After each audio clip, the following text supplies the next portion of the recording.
Welcome to Optimizing the Management of Patients with Epilepsy, presented by the Penn State College of Medicine at Neuro Series Live. You are tuned into today's first session titled Selecting and Tailoring Antiepileptic Therapies, Steps for Maximizing Success with Dr. Jeremy Moeller. My name is Dr. Lawrence Hirsch, and I'm Professor of Neurology at Yale School of Medicine. I'm pleased to serve as Activity Director for this important educational program. Today's session is a live interactive program that allows us to take questions in real time throughout this presentation. I encourage you to send us your questions anytime by typing them in the box located at the lower left-hand side of your screen. I'd now like to introduce my colleague and today's presenter, Dr. Jeremy Moeller, Assistant Professor of Neurology at Yale School of Medicine.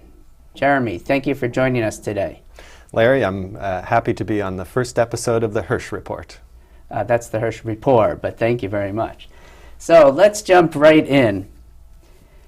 Let's start with a case. Let's say you have this is a 19-year-old man who has a spell at the movie theater with his friends where he suddenly starts shaking, gets rigid, passes out, lasts about 2 minutes.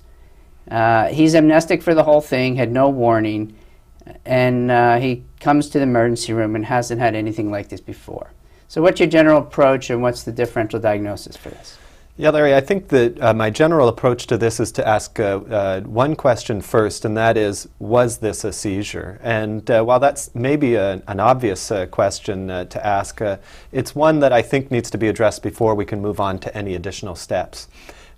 This slide is my description of a cohort of patients that was referred to a first seizure clinic in Australia in the 90s.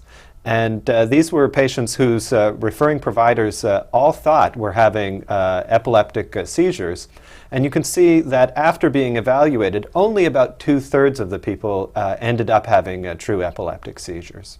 There are a number of other considerations that you can see on the right side of the screen, but probably the two most important differential diagnoses are syncope and non-epileptic seizures, sometimes known as psychogenic non-epileptic seizures. We won't discuss how to distinguish these differential diagnoses, but I think it's just important to keep in mind before moving on to therapeutic steps. Great. So let's assume, like this one sounds like it is an epileptic seizure. So would you treat someone like this with the first episode or not? It depends on the circumstances, and I rely a little bit on some of the literature that's available that followed people after a first seizure to see what happens. This slide is a graph from a study called the MESS study, which was a multi-center study in the UK looking at people with either early epilepsy, so very few seizures, or single seizures. And this graph is actually those patients who were referred to the study after having a single seizure, similar to the case you described. You can see on the x-axis we have years since randomization, so this is a long period of follow-up. And on the y-axis we have the cumulative likelihood that these patients would have another seizure. And if we look at the graph afterwards, we see that in this study some patients were started on antiepileptic drug right away, that's the immediate or red line, and some had deferred treatment, which means that they waited for a second seizure before starting antiepileptic drug. And you can see that the probability of seizures at 2 years was a little higher in the patients where treatment was deferred compared to the immediate treatment, but was in the range of 40%. The highest probability is actually in the first 6 months, where about half of the likelihood of any recurrence is going to happen. So I usually tell patients that if their seizures are going to recur, most likely they're going to recur within the first 6 months, although they can take longer.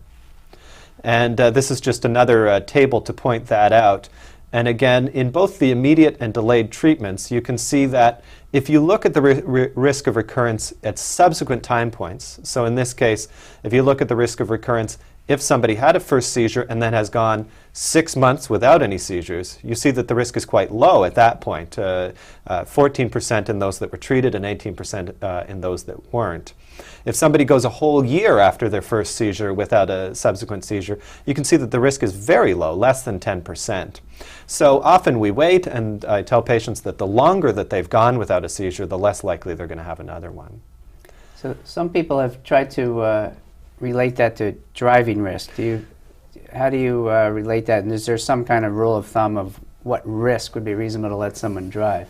That's an excellent question, Larry, and you would think that we had talked about this before. But in Europe, actually, the European Union driving guidelines and the driving guidelines in the UK have actually been updated based on some of this data. And so in general, they say that an acceptable risk for recurrent seizure is less than 20% over the next year or so. And you can see that if somebody has a seizure and then has no further subsequent seizures for 6 months, the risk is going to be less than 20% in most patients, and it may be acceptable to drive. And I think that's why many jurisdictions have a 6-month delay before driving. Now, interestingly, although treatment with antiepileptic drugs may delay the second seizure, over time, the likelihood that the seizures will be controlled on medications doesn't change whether or not you start right away. And this is an important consideration when we treat. Again, on the x-axis, we have years since randomization, and this goes out 10 years. And on the y-axis this time, what we have is the probability of getting good seizure control. So the probability that with some drug or combinations of drugs that we'll be able to stop the seizures and they'll have a remission for 2 years or longer. And you can see that whether or not we delay the treatment until the second seizure or start right away, the likelihood that somebody's going to get 2-year remission is the same over time. And you can see that it's quite high. Most people, we will get good control after a first seizure. And this is a companion slide to that initial slide. And again, you can see on the y-axis is a follow-up time. On the on the x-axis. On the y-axis is the percentage of patients taking antiepileptic drugs. The red bars are patients that were started on antiepileptic drugs immediately, and the blue bars were those that were not started right away, and a drug was started only after a delay. And you can see, obviously, the immediate treatment group, almost all were started on drug right away. The deferred treatment, very few were started on the drug right away.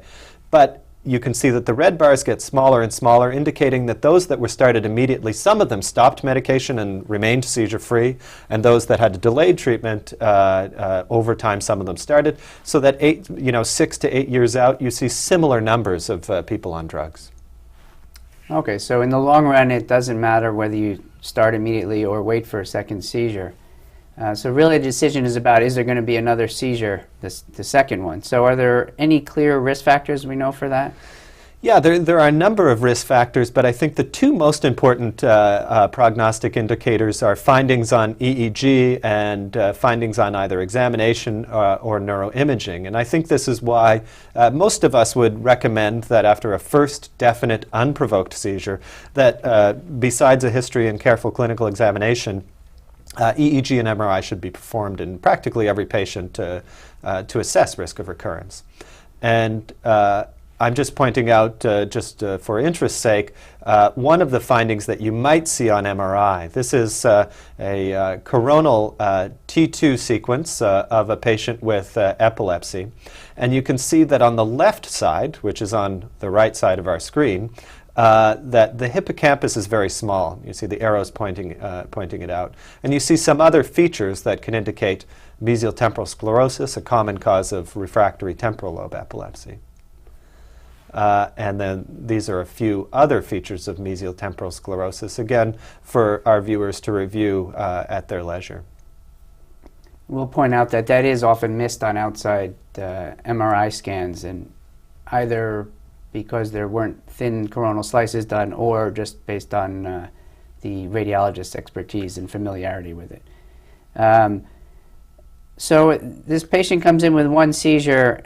Does he have epilepsy? And what's the definition of that? And has that changed at all recently?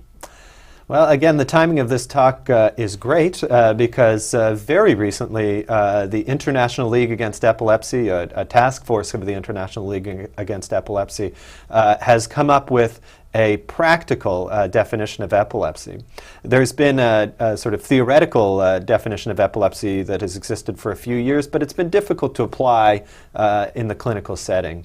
And so this practical definition I find very useful and relatively easy to apply in most cases.